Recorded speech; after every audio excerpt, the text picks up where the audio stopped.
Hello, welcome to Magic Systems. I am your host, Charlie N. Holmberg. Jazz hands. So in this class, we are going to be talking about how to build a magic system. If you want to learn more about how a magic system influences world building, I would recommend that you hop over to my world building class, which is also on Writer's Block. I am a believer that you cannot talk about magic systems without talking about Brandon Sanderson. So we are going to talk about Brandon Sanderson's laws of magic. There are 3 of them, as far as I know. You can also Google these if you want to see the whole essays that he wrote about them, which I definitely recommend reading, especially if you are new to writing fantasy. So the first one is the author's ability to solve conflict satisfactorily with magic is directly proportional to how well the reader understands said magic. So if magic is a big part of your plot and magic is going to be used to solve the big climax at the end of your story, we need to understand how the magic works, or we're not going to be happy with the ending that you give us. For example, if you are going to have Harry Potter defeat Voldemort at the end of book 17, and he says, "Oh, you know what? I remember this spell I read about that I didn't even read about on page, and I'm just going to use it to destroy Voldemort." And he pulls out some brand new spell and defeats Voldemort. All the readers are going to be mad at you because it's just a really disappointing way to solve the problem. What you want to do is you make sure that you set up the parameters for your magic and then use those parameters to solve the conflict at the end. Number 2, law of magic is that limitations are greater than powers. I think this applies in many aspects of a book. But the idea is that the limitations that you put on your magic, which we will talk about more momentarily, are generally more interesting to write about and to read about than the powers themselves. Yes, it might be really cool that your main character can throw fireballs, but you know what's more cool is if they can only throw fireballs during the day and the bad guy attacks them at night. If the limitation is interesting, and more so seeing how the characters deal with that limitation, use that limitation and work around that limitation, that is what creates a really interesting magic system. So limitations are greater than powers. Number 3, expand what you already have before you add something new. So if you are writing, say, a series and you have the same magic throughout the series, but you want to do something new with the magic to refresh, just to have something more interesting to write about, consider going back to the parameters you've already set for your current magic system and playing with those before you tack on new things to your magic system. Brandon Sanderson does an absolutely perfect job of this in his Mistborn series. There are 2 schools of magic. There is limited magic and there's unlimited magic.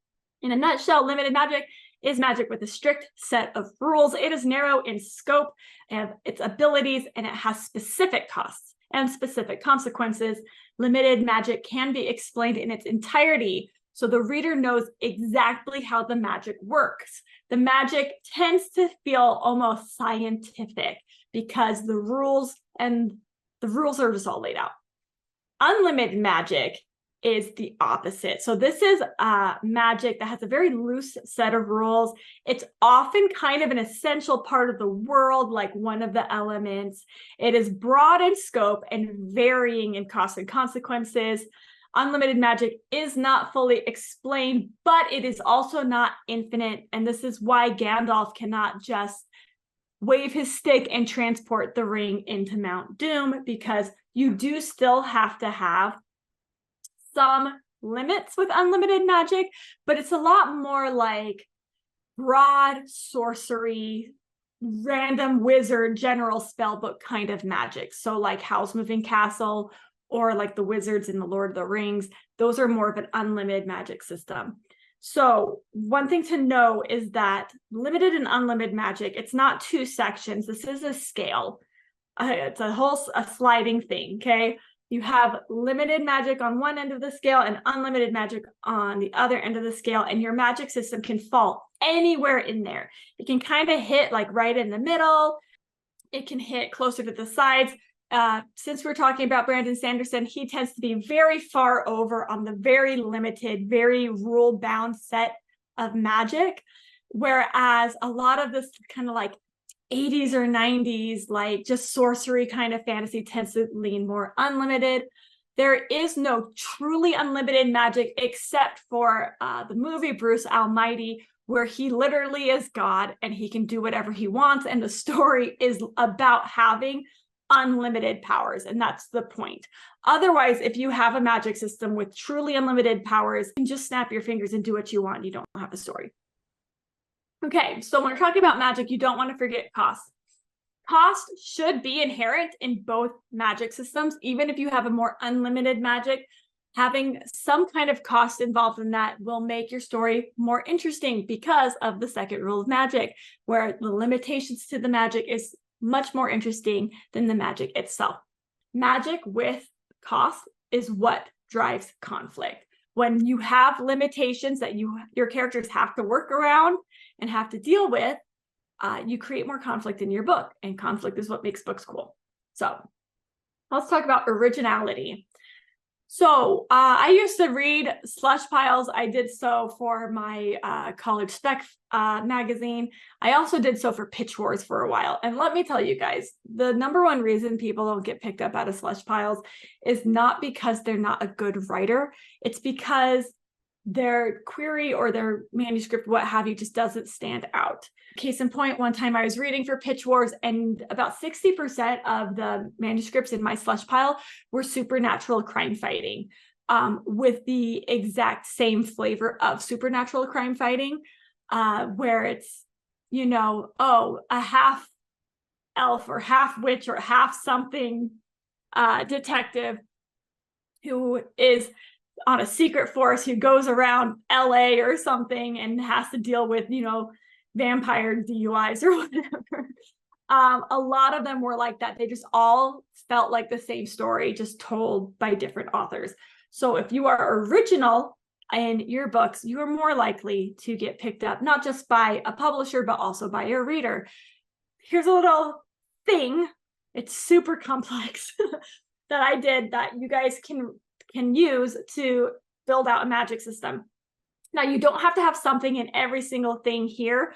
Between toll, fuel, and weakness, you have to do at least one of those, okay? And so you can take the magic system that maybe is in your current work of progress, or the one that you're brainstorming right now, or just for kicks and giggles, come up with one, and you put it in here and build out your magic system. So for our sake, I will take one of the magics from Keeper of Enchanted Rooms, which is a book I wrote.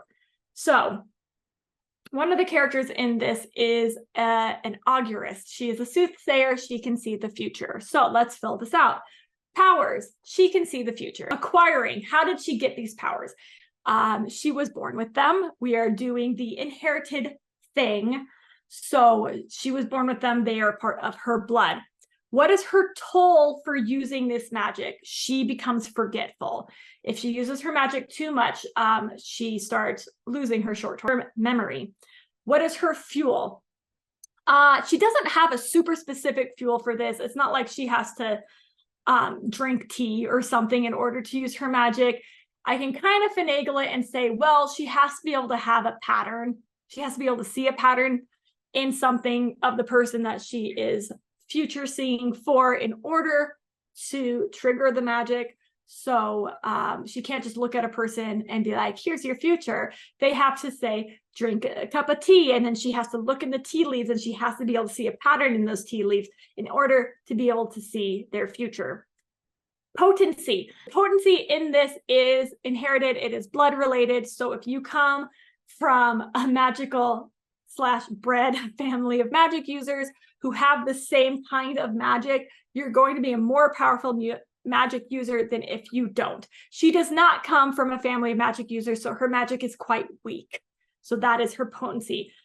Weakness to the magic, she does not have one. There isn't something that can happen that makes it so she can't use the magic. The potency kind of is her weakness. Because her magic is so weak, she can't really control it. She can't really choose when she uses it or choose what she sees or for how long she sees it. So those kind of go hand in hand in this case.